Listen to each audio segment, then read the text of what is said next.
మహిళలు వంటింటికే పరిమితం కాకుండా అన్ని రంగాల్లో ముందుకు రావాలని, విద్య, ఉద్యోగం, రాజకీయ రంగాల్లో మహిళలు ముందుండాలని చేగుంట ఉప సర్పంచ్ రఫీ సూచించారు. చేగుంట మేజర్ గ్రామ పంచాయతీలో స్థానిక సర్పంచ్ శ్రమతి సతీష్ ఆధ్వర్యంలో అంతర్జాతీయ మహిళా దినోత్సవ వేడుకలు ఘనంగా నిర్వహించారు. కేక్ కట్ చేసి ఒకరికొకరు తినిపించుకుంటూ మహిళా దినోత్సవ శుభాకాంక్షలు తెలుపుకున్నారు. ఈ సందర్భంగా ఏర్పాటు చేసిన సమావేశంలో ఉప సర్పంచ్ రఫీ మాట్లాడుతూ, మహిళలు వంటింటికే పరిమితం కాకుండా పురుషులతో సమానంగా అన్ని రంగాల్లో ముందుకు రావాలని, మహిళలు ఆర్థికంగా మంచిగా ఎదిగినప్పుడే ఆ కుటుంబం ఆర్థికంగా బాగుంటుందని, మహిళనే సృష్టికి మూలమని, కాబట్టి మహిళలు భయపడకుండా ధైర్యంగా విద్య, ఉద్యోగం, రాజకీయ రంగాల్లో ముందుకు రావాలన్నారు. ఈ కార్యక్రమంలో స్థానిక సర్పంచ్ సమరుగు స్రవంతి సతీష్, ఉప సర్పంచ్ రఫీక్, అంగన్వాడీ టీచర్లు, ఆశా వర్కర్లు, మహిళా సంఘాల సభ్యులు, పంచాయతీ పాలకవర్గ సభ్యులు పాల్గొన్నారు.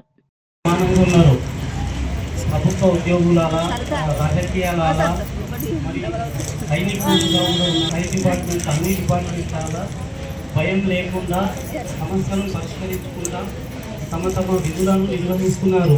చాలా ధన్యవాదములు అందరికీ.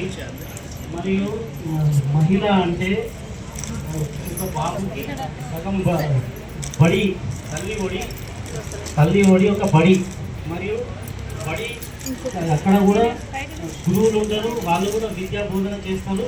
మరి తల్లి కూడా సగం బడి అవుతుంది. ఒక దేశభక్తిని కూడా ప్రోత్సహించాలి, దేశభక్తి గురించి కూడా చెప్పాలి. ఇప్పుడు సర్వపల్లి శివాజీ మహారాజు ఉన్నాడు, వాళ్ళ తల్లి గోరు ముక్కలతో పాటు దేశభక్తిని కూడా నేర్పింది. ఒక మహిళ భారతదేశానికి మంచి చైతన్యం తీసుకురాగలుగుతారు. ఎందుకంటే వాళ్ళ వడిలో పెరిగిన బాబు రేపటి పౌరుడు, వాళ్ళ వడిలో ఉన్నప్పుడు బాబుని బాగా క్రమశిక్షణము మరియు దేశభక్తి నేర్పి వీళ్ళు రాబోయే యువతను తయారు చేస్తే దేశానికి ఎంతో పనికి వస్తారు. ఈ దేశంలో మార్పు అనేది జరుగుతుంది. కనుక మహిళ అంటే చాలా శక్తివంతమైన పోస్ట్ ఉన్నది మహిళకు.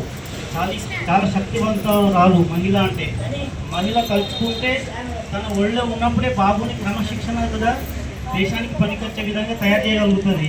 కనుక దయచేసి మహిళలు తమ ఒళ్ళో బాబు ఉన్నప్పుడే దేశభక్తిని నేర్పగలరని కోరుకుంటున్నాను. ఈ అవకాశం ఇచ్చిన